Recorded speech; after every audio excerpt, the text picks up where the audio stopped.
Y para ello nos acompaña el doctor Alejandro Hinojosa Velasco, que él es jefe de la División de Neonatología del Instituto Materno Infantil del Estado de México. Y como lo veíamos previamente al inicio de este programa, la importancia que tiene la leche materna. Doctor, bienvenido, buen día, buen año. Muchas gracias, feliz año a todos. Feliz año nuevo, Doc, tocayo, bienvenido. Gracias.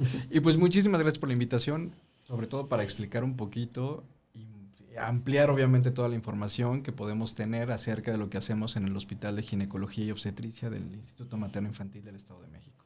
Este es un apartado importantísimo, todo lo que tiene que ver con la alimentación de los recién nacidos, cómo se va acompañando no solamente la promoción de la lactancia, sino también la difusión de las virtudes de la lactancia en este sector de la población, porque pues es un buen inicio, así se interpreta. Así es. ¿No es así, doctor? Así es, recordemos que la lactancia materna es prioritaria para todos los recién nacidos de nuestro país. Sabemos que nuestras tasas de lactancia materna a nivel México no son las óptimas como quisiéramos que fueran. ¿Por qué? Porque hay muchas partes en donde evidentemente la mamá trabajadora, la mamá que enferma, la mamá que tiene algún problema o el bebé incluso que está enfermo, donde no se puede llevar a cabo ese tipo de técnicas de alimentación. Sin embargo, obviamente sabemos todos los beneficios que podemos tener por la lactancia materna, tanto para la mamá como para el recién nacido. Entonces debe de ser, como se ha hecho hasta la fecha, es un programa prioritario de salud en donde tenemos que aumentar esas cifras. Y sobre todo, como lo dice la OMS, o sea, por lo menos mantener la lactancia materna exclusiva 6 meses y después de ahí si se puede prolongar a 2 años. Por lo menos 6 meses, exactamente. Y ya a 2 años, obviamente se deja a decisión de la madre y con el vínculo que tenga con el hijo.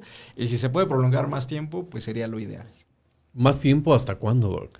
Pues no hay un límite, realmente ahí el límite sería el que lo ponga la mamá y el bebé. Lamentablemente tenemos muchos estigmas sociales, en donde todavía podemos observar a muchas mamás lactando en las calles, que son mal observadas por la gente que está ahí. Se convierte en algo obsceno, si lo queremos decir así, entre comillas. Entonces todavía tenemos que trabajar esa parte. Sin embargo, el Estado de México, que es uno de los que tienen la mayor cantidad de bancos de leche y lactarios, ha permitido que tanto las empresas, los hospitales puedan tener un lactario para que la mamá trabajadora pueda obviamente extraer su leche para almacenarla y posteriormente llevársela a su bebé. Sirve almacenada. Y también sigue sirviendo a lo largo de los años. ¿No es cierto este detalle que se dice muchas veces a modo de broma entre la familia, que conforme va pasando el año, la leche se va convirtiendo en agua o deja de tener propiedades? ¿Y no es así? Sí va cambiando con respecto de la leche cuando conocemos que es el calostro, que sabemos que es lo que contiene la mayor cantidad de nutrientes para el bebé. Y que la primera etapa. La primera etapa, que es lo que concentra la mayor cantidad de nutrientes para un bebé, que no requiere consumir más mililitros. A lo mejor pueden ser 7 mililitros de calostro y eso puede ser suficiente para ese bebé, para mantener sus niveles de azúcar o de glucosa, que es finalmente lo que tratamos de evitar, que le baje esa glucosa, que sería lo ideal, y que le ayude a alimentarse. Un superalimento. Exactamente. Y esa misma leche, incluso cuando son bebés prematuros, también cambia la estructura y tiene más proteínas, sobre todo por la parte de que un prematuro requiere más proteínas para crecer. Ya después vienen otro tipo de leche que al final de cuentas se va modulando de acuerdo a lo que va necesitando el bebé y de acuerdo a las características de la leche, para finalmente dejar ya una leche que no quiere decir que sea agua, sino que obviamente contiene los mismos nutrientes, pero finalmente también ahí lo que se compensa posteriormente es cuando ya se introducen otros alimentos, que obviamente ya es lo que antes se conocía como la lactación, que es donde obviamente ya no solamente la alimentación va directamente de la leche humana, sino también ya tienes otro aporte de nutrientes que te ayuda al crecimiento y al desarrollo de tu bebé. Doc, entonces conforme va avanzando la lactancia se va también modificando de acuerdo a lo que el propio bebé o el propio niño o niña requiera. De acuerdo a su experiencia, y esto como detalle para también a nuestras radioescuchas, porque si comenzamos a hablar de los periodos recomendables, evidentemente pues, cuando nace es sí o sí lactancia materna, pero conforme pasan los meses y se convierten en años, ¿hasta cuándo podríamos llegar? Ya nos dice que hasta que el propio bebé, el propio niño o niña lo requiera. Pero de acuerdo a su experiencia, ¿cuál ha sido el periodo más extenso que usted puede referirnos en su experiencia médica? 7 años. 7 años con lactancia. Hasta un niño de 7 años siendo lactado. Y esto puede ser también recomendable para es recomendable, sobre todo porque recordemos que no solamente es la alimentación, es el vínculo que se genera entre la mamá y el hijo, que es un vínculo emocional. Al final de cuentas, una de las situaciones que se presentan más con este tipo de vínculos, que se ha visto que esos niños sí tienen una modificación del coeficiente intelectual, sí llegan a ser más inteligentes, pero aparte tienen son socialmente más independientes, por así decirlo. O sea, sí se ha visto que tienen esos cambios sociales y emocionales que les ayudan mucho a esa independencia, pero que evidentemente va vinculada con la madre en ese momento. Así es. Pero sí, son casos extraordinarios. La realidad es que a mí me encantaría que todas las mamás por lo menos llegaran a los 2 años de lactancia materna. Eso sería óptimo. Sería lo óptimo. Óptimo. Así es. Estamos platicando una entrevista especial con el doctor Alejandro Hinojosa Velasco, jefe de la División de Neonatología del IMIEM Maestro Fuad. Gracias, Alejandro. Doctor, de la firma del convenio que tuvieron con el Hospital de Tenancingo, ¿qué nos puede platicar? Bueno, es una firma de convenio muy importante para nosotros. Como podrán saber, el Hospital de Ginecología solamente cuenta con una clínica de lactancia y lactario.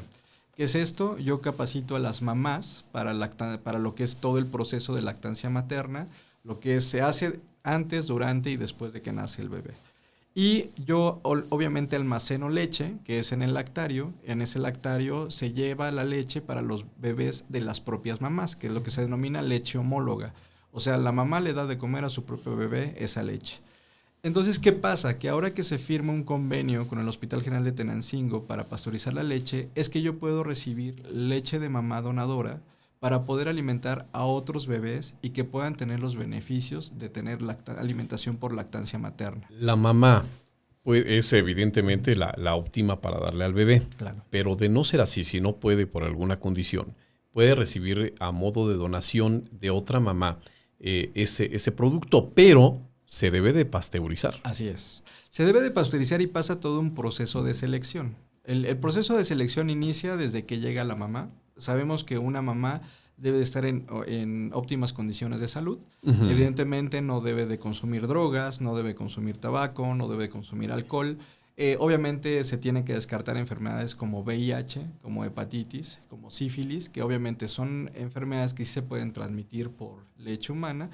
Entonces ya de ahí se selecciona por medio de un cuestionario en donde también cumpla con las partes nutricionales, porque sabemos que a veces nuestra sociedad, pues desafortunadamente no todas tienen acceso a una nutrición tan completa como a lo mejor pudiera ser en las comunidades. Pero, sin embargo, si vemos que esta mamá cumple con esas condiciones, puede extraerse la leche, que es lo que se considera la donación, y posteriormente se envía al Hospital de Tenancingo, en donde hacen otros estudios, tanto de biología, de microbiología en la leche, para ver que esa leche siga siendo funcional, que la leche que esté limpia, por así decirlo, que no tenga ningún proceso de que incluso el frasco esté sucio, o sea, tienen que estar los frascos limpios y esterilizados, claro. Y ya posteriormente se realiza la pasteurización. Uh-huh. Y ya obviamente de esa pasteurización nos la regresan al Hospital de Ginecología y Obstetricia para que posteriormente sea entregada o administrada a otros bebés que no tienen la opción de poder ser alimentados por sus propias mamás. Es importante mencionar este apartado porque estamos hablando sobre lo determinante que puede ser la salud de un pequeñito si recibe o no la leche materna. Y hoy hablamos también de la importancia de recibir la leche materna, incluso en forma de donación. Esto se convierte en una estrategia integral importante para el instituto, doctor. Así es. De hecho, la principal motivo de esto es que ya hay múltiples estudios que nos demuestran que los lugares en donde utilizan leche de madre donada tiene el mismo efecto que si fuera una leche de madre homóloga, uh-huh. Que es disminuir sobre todo la estancia intrahospitalaria obviamente de estos bebés, que obviamente no tengan tantos procesos infecciosos durante su hospitalización. Comprobadísimo. Comprobado. Se enferman menos. Comprobado. Se enferman menos, están menos tiempo. Hay un problema que, por ejemplo, los bebés prematuros se llama enterocolitis necrosante, que es una inflamación en el intestino secundaria a una infección, que es muy frecuente que un bebé prematuro lo pueda presentar. Uh-huh. También se ha visto que aunque sea leche de madre donada, disminuye el riesgo de presentar enterocolitis necrosante. Entonces, como podemos ver, te beneficia muchísimo el contar con leche humana más que administrar algún otro tipo de sucedáneo o lo que se conocen como las fórmulas. Finalmente, la leche humana, como podemos ver, sea homóloga o heteróloga, siendo de madre donada, sería la mejor opción para beneficiar al bebé en los aspectos incluso inmunológicos y de desarrollo, porque también se ha visto que se mantienen todavía las moléculas que nos ayudan a mejorar el neurodesarrollo en nuestros bebés. Y qué importante. Eso, insisto, se convertirá en un punto de referencia no solamente para todos como mexiquenses habitantes, sino también todos los que pues tengamos esta perspectiva de ser padres o que ya aquellos que tienen la bendición de estar disfrutando un bebecito nuevo en casa, pues a tomarlo en consideración, maestro Fuad. Así es, sí, definitivamente. Doctor, y acerca del área que inauguraron para la preparación de alimentación infantil, por lo que nos platica es un proceso largo. Sí. ¿Sí? ¿Qué nos puede platicar? Sí, bueno, el proceso en el área de preparación, lo que ahí tenemos son... es un área que ya estaba anteriormente en el hospital, donde nosotros hacíamos la dosificación y preparábamos, bueno, la dosificación de la leche humana homóloga, y aparte teníamos la preparación de lo que eran los sucedáneos en caso de que algún bebé requiere de algún sucedáneo. Claro. Que lo ideal finalmente, como nosotros sabemos y por parte de la iniciativa Hospital del Niño y de la Niña, es obligatorio la leche humana o la alimentación al seno materno. Entonces, ¿qué pasa? En esa área nosotros lo que vamos a hacer es la recepción de la leche humana y la leche humana homóloga y la leche humana heteróloga. Obviamente es un proceso que cuenta con refrigeradores en donde se tiene que almacenar toda esa leche para posteriormente hacer nosotros nuestra propia selección, dejar la leche homóloga, que evidentemente esa va directamente a los bebés que están hospitalizados en el cunero, y dejar obviamente la parte que se va a pasteurizar hacia Tenancingo.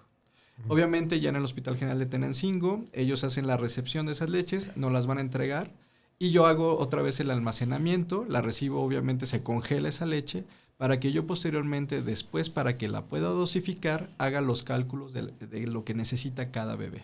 Entonces ahí va a ser un área, ahora sí, de almacenamiento y de dosificación para posteriormente realizar la administración de la leche a los recién nacidos que así lo requieran. Obviamente para este proceso yo también tengo que hacer valoraciones nutricionales de nuestros bebés. Claro. O sea, tenemos que ver cómo están creciendo. Sobre todo tengo que valorar el peso, la talla y el perímetro cefálico, que es el perímetro de la cabecita, sobre todo para ver que vaya creciendo armónicamente ahora que tenemos ese beneficio. Es algo que ya se hacía con las leches homólogas, pero que ahora es un proceso que tiene que ya regularse de manera general para todo recién nacido que recibe leche humana donada. Esto allá en Tenancingo, el asunto es ir haciendo exactamente lo mismo con distintos municipios, doctor. De hecho, Tenancingo lo que ya ellos son ya un banco de leche. De hecho, el convenio es con el banco de leche como tal. Muy bien. Obviamente ya el Estado de México cuenta con varios bancos de leche. Más bien, para mí esta área, lo que es el área de preparación de alimentación infantil, forma como la pieza o la piedra de base para yo poder posteriormente hacer un banco de leche institucional. Muy bien. Porque de hecho aquí lo que nos queda más cercanos, que son bancos de leche, es el Hospital Mónica Pretelini Sáenz y el Hospital Materno Infantil de ICEMIM, que ellos también tienen un banco de leche. Entonces la idea es hacer esta sea la piedra angular para nosotros poder tener nuestro propio banco de leche en un futuro. ¿Cómo encuentran a las donantes, Doc? Sobre todo cuando hablamos de un país y de una región que históricamente tenemos deficiencia. Es decir, escuchamos mucho a escala social y a escala popular que a fulanita, a sutanita, a tal vecina, a tal familiar, pues ya tuvo un bebé pero no le sale leche, claro, y que este asunto lo van a solucionar con fórmulas. Es decir, de repente escuchamos que hay pocas mamás lactando. Entonces, ¿cómo encuentran a las donantes? Mucho es información. Definitivamente lo más complicado es esto, ¿no? Tanto lo que informamos nosotros como médicos y posteriormente esa información cómo la recibe la familia. Porque definitivamente es extremadamente raro que alguien no pueda continuar una lactancia materna. Pero si yo como médico en una consulta privada orillo a todavía hacer uso de sucedáneo por no tener la paciencia o de explicarle bien a la mamá o convencerla, porque realmente ella se tiene que convencer de que la lactancia materna es lo más importante, pero si yo no estoy convencido, evidentemente no voy a poder convencer a la mamá Ujú. y de ahí se nos van a escapar muchas mamás. Ahora, ¿cómo lo tengo que hacer yo? Todo tiene que ser por difusión. O sea, tengo que hacer trípticos, tengo que hacer campañas, tengo que generar ese tipo de difusión de información para que las mamás que así lo deseen y que ya están lactando, lo puedan hacer. Muy Obviamente se considera que lo ideal sea que sean mamás que están lactando, que a lo mejor tengan dentro del primer año de vida, si siguen lactando. El chiste es que ellas se convenzan de que esta leche les va a ayudar a los bebés. Pero van a ser por medio de campañas. Sí, que les ayudan a sus bebés Así y es. a otros bebés. Es Así decir, es. no solamente tiene la capacidad ya la mamá como tal de producir la leche suficiente, el producto suficiente para su bebé, sino que también en cierto momento puede producir mucha más leche que pueda servir a otros bebés. Así es, de hecho hemos tenido casos importantes en el hospital. Nosotros llevamos un programa que es de cuidados paliativos. Ujú. En ese programa puede la mamá decidir continuar o no la lactancia. Entonces, dentro de este tipo de información y abordaje, tendríamos que platicar con la mamá si ella se cree apta o quisiera hacer incluso la donación de la leche si es que no la puede utilizar para su bebé. Entonces, también tenemos esa parte, o bebés que están extremadamente graves, por así decirlo, que no pueden ahorita consumir leche, y la mamá está produciendo mucha leche, también tendríamos que platicar con ella y ver si ella está convencida, independientemente de la leche que ella quisiera almacenar para su bebé. Así o sea, es. definitivamente son las dos opciones. Pero sí, todo tiene que ser que yo médico, yo enfermera, estemos convencidos de la importancia de la leche humana para poder nosotros transmitir esa información a todas las mamás. Y a los papás, porque también Claro. ahora los papás tienen una toman parte decisión, fundamental y ¿no? toman Sí, la claro. decisión, ¿no? Finalmente no solo es individual, o sea, ya empieza a tener una implicación social que al Sí. final de cuentas va a repercutir. Sí, en de toda esta familia, decisión. pero Así que nos es. convenzamos todos que es Así un es. beneficio que puede servir, sobre todo para pequeñines en condición de salud pues Así es. crítica o delicada. ¿Cómo sería el procedimiento? Porque ya ahorita seguramente más de una radio escucha dice, bueno, sí podría yo donar Ujú. Sí. algo de leche para otros pequeñines. ¿Cómo sucede este encuentro? Me imagino, punto número uno es ubicar el banco de leche, pero ¿qué sigue? El primer paso es, si yo estoy convencida de que quiero donar, yo voy a la clínica de lactancia y lactario, en el Hospital de Ginecología y Obstetricia del IMIEM, que está ubicada sobre Puerto de Palos, por el lado de urgencias. Ahí quien la va a recibir es la licenciada en enfermería Alejandra Toledo, que ella es la encargada de la clínica de lactancia y lactario, para empezar a hacer todo el vaciado de la información, todos los cuestionarios que nos piden, para empezar a trabajar con ella. Aparte de que se tienen que firmar documentos como consentimientos informados de que ellas están de acuerdo con la donación.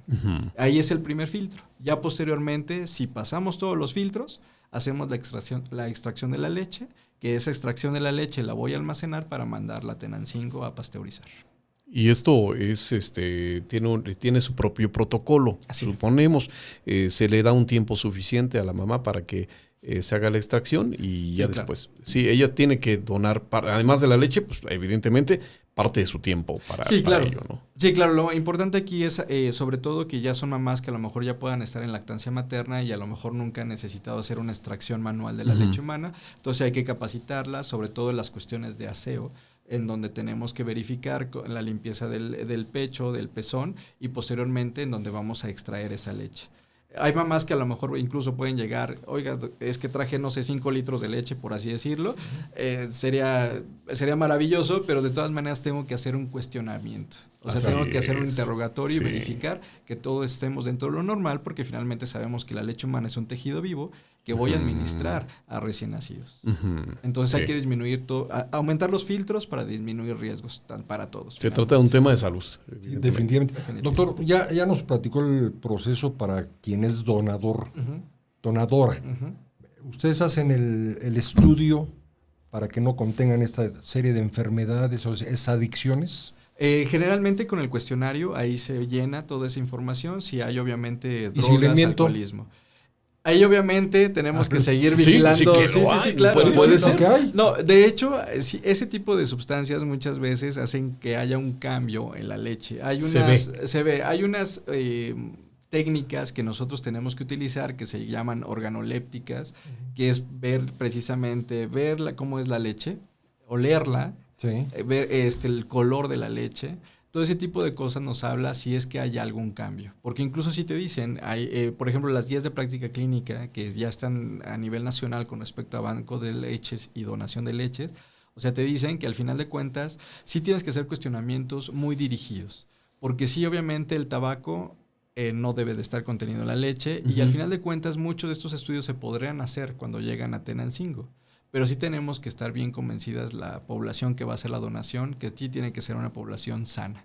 Yo lo que nosotros hacemos de rutina y lo que se tiene que hacer incluso desde que vienen en el centro de salud, que es algo importante, las pruebas rápidas de VIH, que es algo muy importante que ya se hace por normatividad, los VDRL, que es para ver lo de sífilis, y bueno, ya ahorita las pruebas COVID, que realmente la prueba COVID es meramente por el estar en el lugar donde se va a extraer la leche, porque ya sabemos que realmente no ha habido ningún problema con la mamá que está infectada con COVID y alimenta a su bebé con seno materno. Más bien ahí son las cuestiones de la gripa que pueda toserle al bebé, pero no porque haya transferencia de COVID. Pero sí tienen que ser cuestionamientos y pues tendrán que ser muy honestos y sinceros. Al final de cuentas, creo que la población, la mayoría, ya es más sensible a este tipo de datos. En donde, oiga, fuma, toma, no. A veces lo que sí hay que ser más incisivos o inquisitivos, por así decirlo, no me gusta esa palabra, pero de, a ver señora, usted toma ocasionalmente, pero ¿cuánto es ocasionalmente? Sí. ¿Y cuánto se lo toma normal, ocasionalmente? Exactamente. Normal, muy bien poquito. Exactamente. No, ¿cuánto es poquito? Y saber dirigir, porque a lo mejor el papá te dicen, ¿sabes qué? Consume drogas. Pues lo más seguro es que a lo mejor haya ese acercamiento con drogas con la mamá. Entonces, sí tenemos que hacer un interrogatorio bien dirigido directamente a la mamá para que ellos nos puedan contestar con honestidad. Pero finalmente, pues se sigue todo el proceso desde organoléptico y el análisis de la leche posteriormente, que ese sí se hace en el Hospital General de Tenancingo. El análisis ya formal de la leche para ver si es apta o no para hacer como alimentación a otro bebé a través de pasteurización, se hace ya en Tenancingo, que ellos sí ya tienen toda la infraestructura para eso. Perfecto.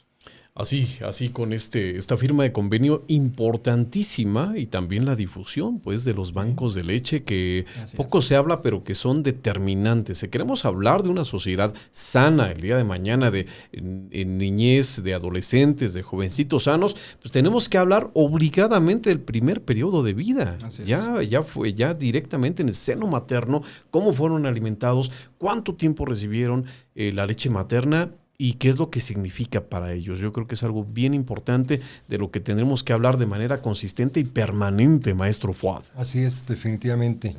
Y desgraciadamente ya se nos fue el tiempo, doctor. ¿Nos podría repetir a dónde debemos de acudir en caso de querer ser donantes de leche humana? Claro que sí, sería en el Hospital de Ginecología y Obstetricia del IMIEM, por el lado de Puerto de Palos. Ajá. En el lado de urgencias, ahí está la clínica de lactancia y lactario, y quien lo recibiría sería la licenciada en enfermería Alejandra Toledo, que es la encargada de dicha clínica. Perfecto. Hoy más que nunca se tiene que hablar de ello porque la generación de niños alimentados con leche materna son diferentes, se enferman menos, tienen un mejor y más claro desarrollo y con eso en mente, pues yo creo que la respuesta de sobre lactar o no es bien concreta, ¿no, doctor? Es clara que lo mejor sería la lactancia humana.